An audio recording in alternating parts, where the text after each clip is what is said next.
Now we are going to see first law of thermodynamics.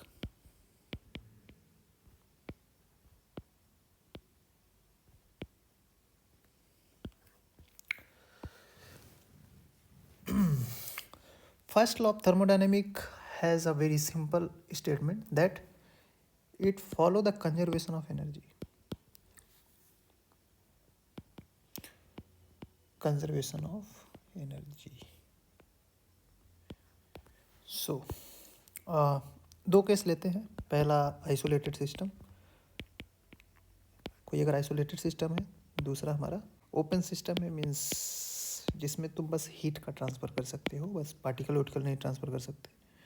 So simple case लेते हैं. Gases, ये कोई एक मशीन है जो गैस पे वर्क कर रही है. तो first we take isolated system, जो बाहरी दुनिया से कोई ताल्लुक़ नहीं रखता है. In case of any matter, कुछ भी हो जाए, कुछ लेना देना नहीं है. बट हम क्या कर सकते हैं, इस सिस्टम के अंदर का जो एनर्जी है उसको हम इंक्रीज़ कर सकते हैं by doing work on this system. इस सिस्टम पे हम काम करके इस सिस्टम के अंदर की इंटरनल एनर्जी को इंक्रीज़ कर सकते हैं. अब वो काम तुम कैसे भी कर सकते हो. उसको तुम प्रेस कर दो, थोड़ा सा इसको हिला दो, बिल्कुल जब इधर उधर से ऐसे हिला दो. इसके अंदर तुम क्या करो, एक रजिस्टर बाहर बैटरी कनेक्ट कर दो. ठीक, अब बैटरी काम करेगी इस सिस्टम पे, इस सिस्टम का इंटरनल एनर्जी इंक्रीज़ करने के लिए. ओके, तो अभी देखते हैं internal energy of the system. Change in internal energy जो होगा, फर्स्ट लॉ ऑफ थर्मोडायनेमिक जो हमारा बता रहा है कि आइसोलेटेड सिस्टम में जो जितना तुमने वर्क किया वो उसके इंटरनल एनर्जी के चेंज के इक्वल होगा. तो यहाँ पे हम क्या देख रहे हैं, जितना तुमने काम किया उतना एनर्जी स्टोर हो गई उस सिस्टम के अंदर. तो this follows that conservation of energy. Simple. Okay, let's say अब तुम उस सिस्टम को एनर्जी दे भी सकते हो बाहर से. अगर मान लो तुमने क्यू अमाउंट ऑफ एनर्जी दिया और उस सिस्टम वो एनर्जी लेके कुछ वर्क किया, तुमको कुछ वर्क दिया W. ठीक है, तुमने क्यू अमाउंट ऑफ एनर्जी दिया, उसने तुमको W वर्क दिया और कुछ एनर्जी वो अपने इंटरनल एनर्जी में ले लिया. तो जो तुमने क्यू अमाउंट ऑफ एनर्जी दिया उसको, उसके change in internal energy plus work के इक्वल होगा. Here again conservation of energy. So कुछ साइन कन्वेंशन देख लेते हैं थर्मोडायनेमिक्स में. अगर तुम सिस्टम से वर्क करवा रहे हो, सिस्टम तुमको कुछ काम करके दे रहा है, तो उस केस में हम कहेंगे वो पॉजिटिव वर्क है. पॉजिटिव वर्क को हम सिंपल ऐसा भी समझ सकते हैं कि तुम्हारे पास ये सिस्टम है, किसी भी गैसीय सब्सटेंस पे काम कर रहा है ये. ठीक है, अब ये सिस्टम से तुम बाहर वर्क ले रहे हो, इसको कुछ हीट देके, और ये सिस्टम क्या कर रहा है, तुम्हारे पिस्टन को अप की तरफ पुश करके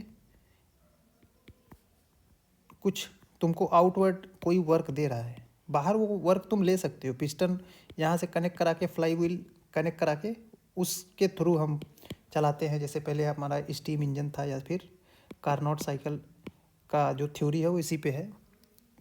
जो कार्नोट इंजन है वो तो आइडियल इंजन है, बट उसी पे बेस्ड इंजन जो हमारे रियल दुनिया में है वो इसी पे काम करते हैं. अब तुमने जब वर्क कराया तो इसका पिस्टन मूव होके ऊपर गया और इसमें वॉल्यूम का इंक्रीमेंट हुआ. जो हमारा वर्क है वो डिफाइंड है P.dV से. अगर dV का चेंज पॉजिटिव है तो वर्क भी तुम्हारा क्या होगा, पॉजिटिव. सो यहाँ से भी तुम कह सकते हो कि अगर सिस्टम काम कर रहा है तो उस केस में हम वर्क को पॉजिटिव लेंगे. अगर हम सिस्टम को Q दे रहे हो तो उस केस में Q जो हम लेंगे वो पॉजिटिव होगा. अगर सिस्टम से हम हीट निकालवा रहे हैं तो वो क्या होगा, क्यू जो होगा नेगेटिव होगा। इंटरनल एनर्जी का इंक्रीज होना वो तो ठीक है, अंडरस्टूड है।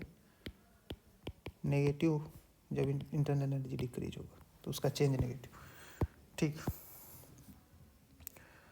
नाउ अब आता है कॉन्सेप्ट हीट का। हीट क्या है? जब भी हम देखते हैं दो बॉडी अलग अलग टेम्परेचर पे अगर रखी हुई हैं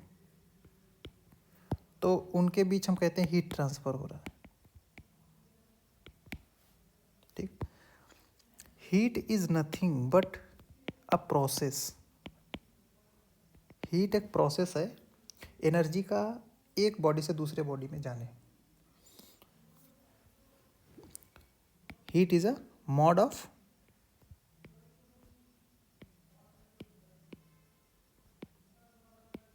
transfer, mode of transfer of energy.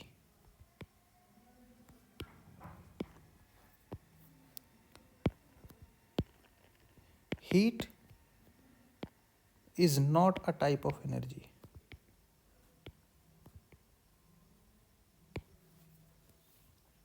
So now अगर हमारे पास सिस्टम है, उसका कुछ इंटरनल एनर्जी है, internal energy of a system is only depend on microscopic variable of that system. So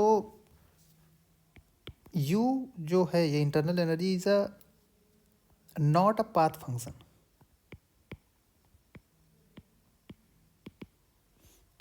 path function नहीं है क्योंकि ये पी और वी के वैल्यू पे डिपेंड करेगी। मान लो कोई प्रोसेस है, वो ए से बी पे जा रहा है, तो यू एट ए और U at B is not depend on path you are taking to go that point at B. So इस वजह से हम इसको कहते हैं, ये एक यू जो होगा एग्जैक्ट डिफरेंशियल होगा। फॉर्म में हम इसको लिख सकते हैं डी यू। सो अब u can't be is equal to q plus w। Here u is a internal energy at a point, not a change in internal energy. अभी तक फर्स्ट लॉ में हमने क्या देखा कि u जो था हमारा चेंज इन इंटरनल एनर्जी जो था, उसमें हमारा ये हीट और वर्क आ रहा था। मीन्स जितना तुमने एनर्जी दिया सिस्टम को और कितना इंटरनल एनर्जी में चेंज हुआ, यहाँ पे चेंज है, वहाँ पे क्या है exact.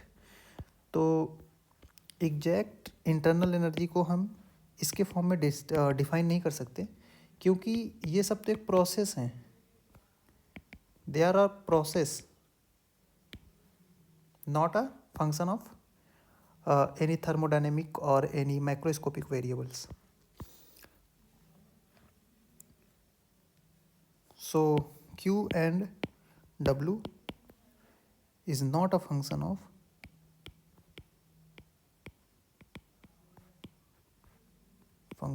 state. So they will be depend on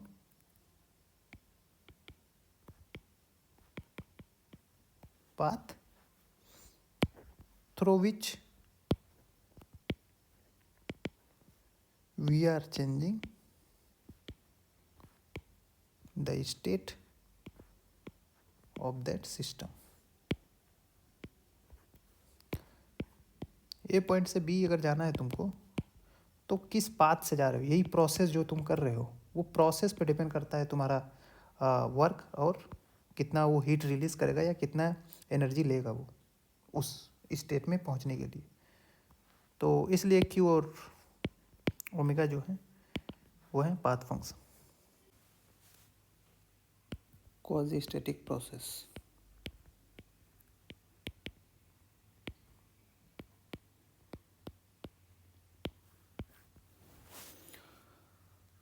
thermodynamic first law में हमने देखा स्टेट का चेंज होने का जो प्रोसेस है U1 U2 वो फाइनली डिपेंड कर रहा है तुम्हारा इंटरनल एनर्जी इनिशियल क्या था और फाइनल क्या था। तुम एनर्जी सिस्टम को कैसे भी दे सकते थे, स्लोली एनर्जी दे सकते हो या फिर एब्रप्टली ज़्यादा एनर्जी दे, कितना भी वायलेंटली दे सकते हो, उसमें कोई मतलब कंडीशन नहीं थी।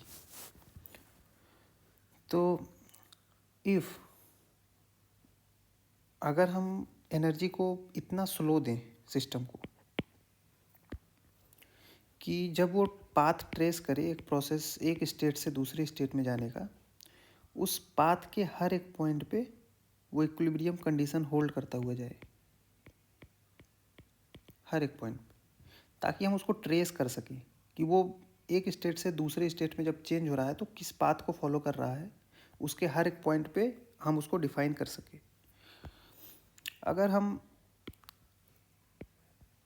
एनर्जी स्लोली नहीं देते हैं तो हम फिर स्टेट 1 स्टेट 2 दो पॉइंट ही हमारे पास इक्विलिब्रियम पे होंगे, उसके बीच का वो क्या पाथ फॉलो करके जाएगा वो डिफाइन नहीं होगा।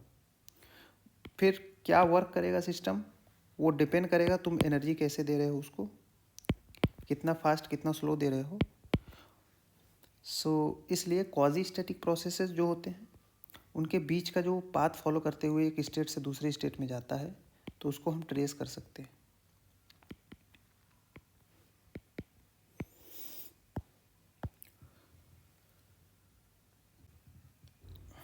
So, in quasi-static,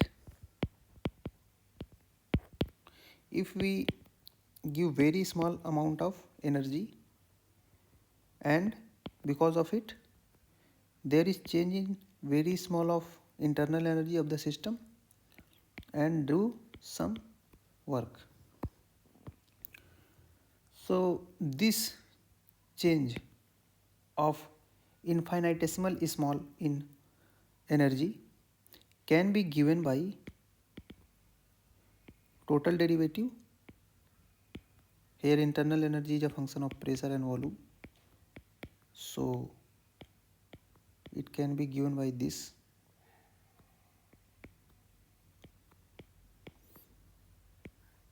Differential equation, that is total derivative of internal energy. But dq and dw, work and energy given to the system, is we can't write it in the form of this exact differential equation because they are not state function. ये किसी एक point के pressure volume पे depend नहीं करते हैं, ये एक प्रोसेस है, ये एक प्रोसेस है। तो ये तुम उस सिस्टम को एक स्टेट से दूसरे स्टेट पे कैसे ले जा रहे हो उस प्रोसेस पे डिपेंड कर रहे हैं, किस पाथ को फॉलो करते हुए ले जा रहे हो। सो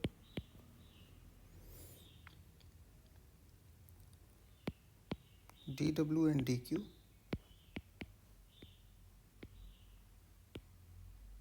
are not exact function,